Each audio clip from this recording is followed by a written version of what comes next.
love. The romantic part of me is the one part I don't like. It's the part of me that's weak. I can handle pain, and I have in the past, but when a guy would screw me over, I'd crumble. I met Andres when I was 15. He transferred to my high school, and we became friends, really good friends. Then I fell in love with him. When I couldn't take it anymore, look, there's something I have to say, and it's okay if you're gonna hate me and don't want to talk to me again, but I gotta get it off my chest. I like you, and I think I'm falling in love with you. I don't want to ruin our friendship, but it's the truth. Hey, it doesn't bother me at all. I'm flattered, but I'm not gay. You're one of my best friends. Our relationship won't change. But it did. He looked at me differently. He hugged me differently. There was something else behind his actions. We spent every waking hour together. You never saw Jave without Andres. I would catch him staring at me in the middle of class.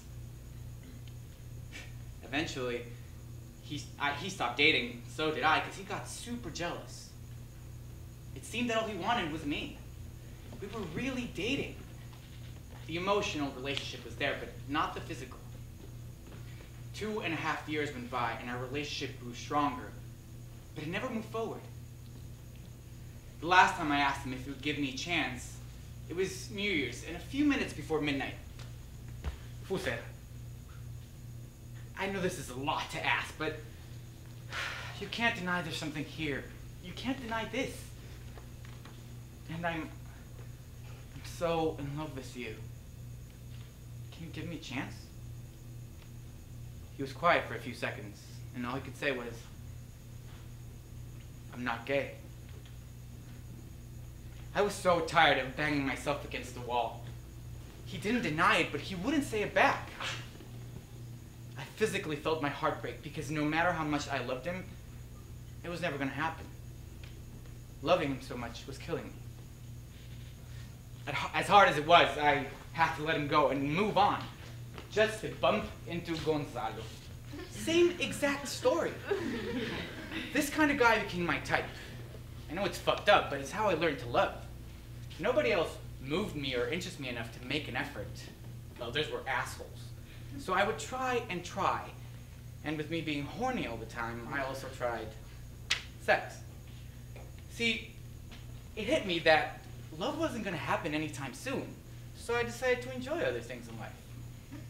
Sex. And since I would get bored really easy, it was guy after guy.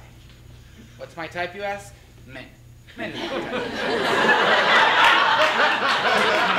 I mean, everyone turns me on. I'm basically a lamp. It became a challenge. I like to work hard for what I want, so when sex became so easy, I guess I wanted love to be hard. I was young. I didn't know I was substituting love for sex. I didn't care.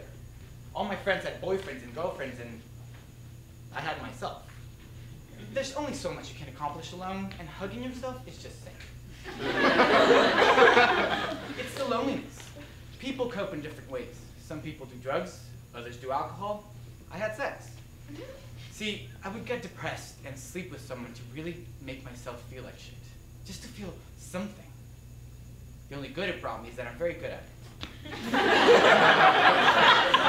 I've had a lot of practice. When all these things happened to me, I felt the world was going to end. But then I grew up, and I realized that you don't die from love.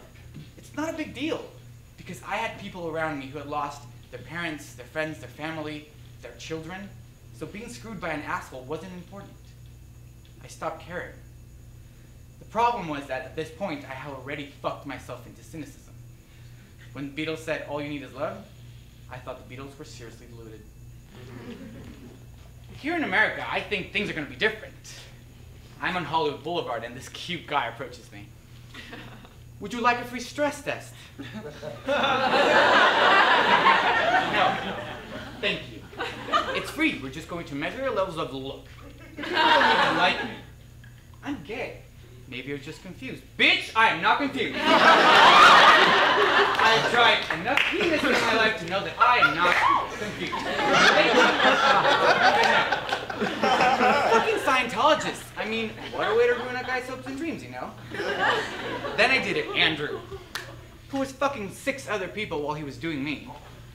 David had a girlfriend. And John was too into himself to notice anybody else. The whole dating process is emotionally excruciating. And I finally decided to stop after I slept with this guy I met on Tinder.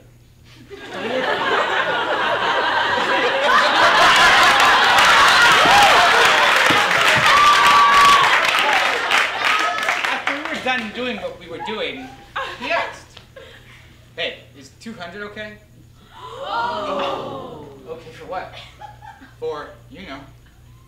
What? Are you kidding me? I'm not a hooker.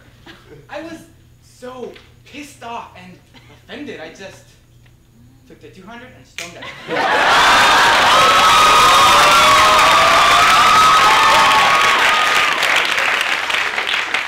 This darkness came over me.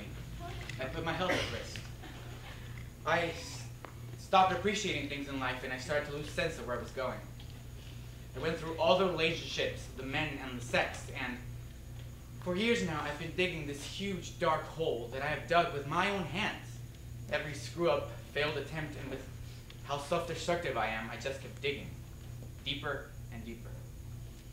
Some days I start to climb out and I'm doing better, but for some reason I let go.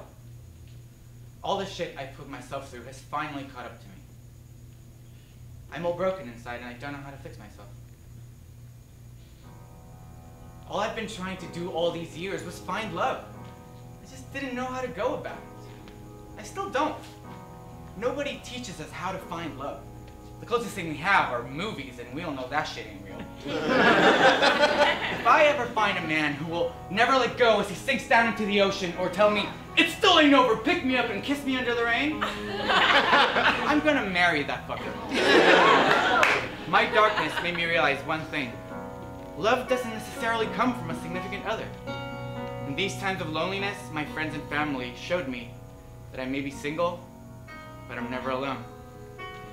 In this world infested with war, hate, abuse, and tragedy, love seems to be impossible, unattainable. But every once in a while, I would see a video on YouTube or Facebook that changes my mind. Signs of true love pop up somewhere around the world, talking about animals, mothers and daughters, good friends, old friends. And in the middle of all the horror of our fucked up world, we find hope. So with all this love around me, why do I want a boyfriend? I don't know. But with this broken heart, I'll keep on trying. Because for now, it's still beating.